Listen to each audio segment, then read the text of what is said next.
Lukas pasal 10. Yesus mengutus 70 murid. Kemudian daripada itu, Tuhan menunjuk 70 murid yang lain, lalu mengutus mereka berdua-dua mendahuluinya ke setiap kota dan tempat yang hendak dikunjunginya.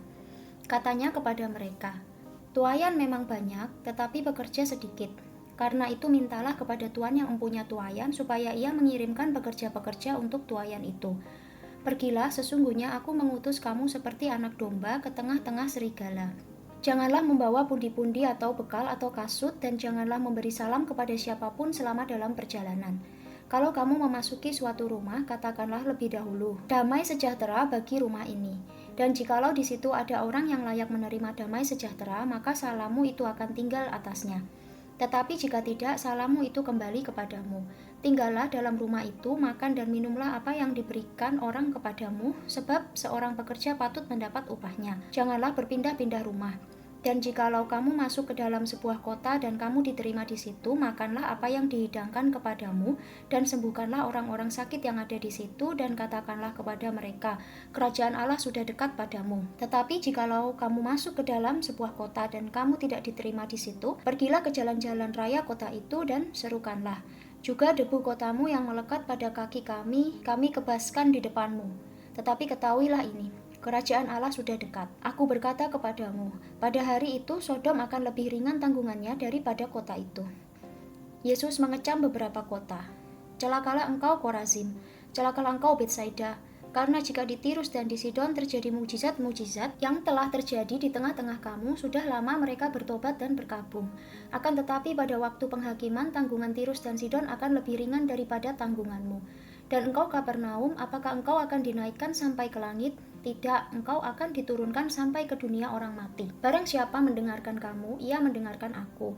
Dan barang siapa menolak kamu, ia menolak aku. Dan barang siapa menolak aku, ia menolak dia yang mengutus aku." Kembalinya ke-70 murid. Kemudian ke-70 murid itu kembali dengan gembira dan berkata, "Tuhan, juga setan-setan takluk kepada kami demi namamu." Lalu kata Yesus kepada mereka, "Aku melihat iblis jatuh seperti kilat dari langit. Sesungguhnya aku telah memberikan kuasa kepada kamu untuk menginjak ular dan kalajengking, dan kuasa untuk menahan kekuatan musuh, sehingga tidak ada yang akan membahayakan kamu. Namun demikian, janganlah bersukacita karena roh-roh itu takluk kepadamu, tetapi bersukacitalah karena namamu ada terdaftar di sorga." Ucapan syukur dan bahagia. Pada waktu itu juga bergembiralah Yesus dalam Roh Kudus dan berkata, "Aku bersyukur kepadamu, Bapa, Tuhan langit dan bumi, karena semuanya itu Engkau sembunyikan bagi orang bijak dan orang pandai, tetapi Engkau nyatakan kepada orang kecil.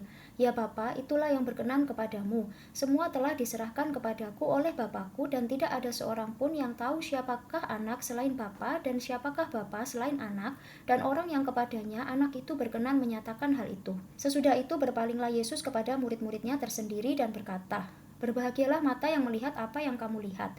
Karena aku berkata kepada kamu, banyak nabi dan raja ingin melihat apa yang kamu lihat, tetapi tidak melihatnya, dan ingin mendengar apa yang kamu dengar, tetapi tidak mendengarnya." Orang Samaria yang murah hati.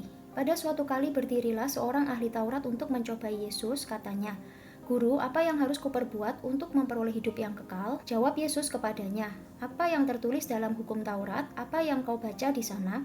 Jawab orang itu, "Kasihilah Tuhan Allahmu dengan segenap hatimu dan dengan segenap jiwamu dan dengan segenap kekuatanmu dan dengan segenap akal budimu, dan kasihilah sesamamu manusia seperti dirimu sendiri." Kata Yesus kepadanya, "Jawabmu itu benar, perbuatlah demikian, maka engkau akan hidup." Tetapi untuk membenarkan dirinya, orang itu berkata kepada Yesus, "Dan siapakah sesamaku manusia?" Jawab Yesus, "Adalah seorang yang turun dari Yerusalem ke Yeriko. Ia jatuh ke tangan penyamun-penyamun yang bukan saja merampoknya habis-habisan, tetapi yang juga memukulnya, dan yang sesudah itu pergi meninggalkannya setengah mati. Kebetulan ada seorang imam turun melalui jalan itu. Ia melihat orang itu, tetapi ia melewatinya dari seberang jalan. Demikian juga seorang Lewi datang ke tempat itu. Ketika ia melihat orang itu, ia melewatinya dari seberang jalan. Lalu datang seorang Samaria yang sedang dalam perjalanan ke tempat itu, dan ketika ia melihat orang itu, tergeraklah hatinya oleh belas kasihan. Ia pergi kepadanya lalu membalut luka-lukanya, sesudah ia menyiraminya dengan minyak dan anggur.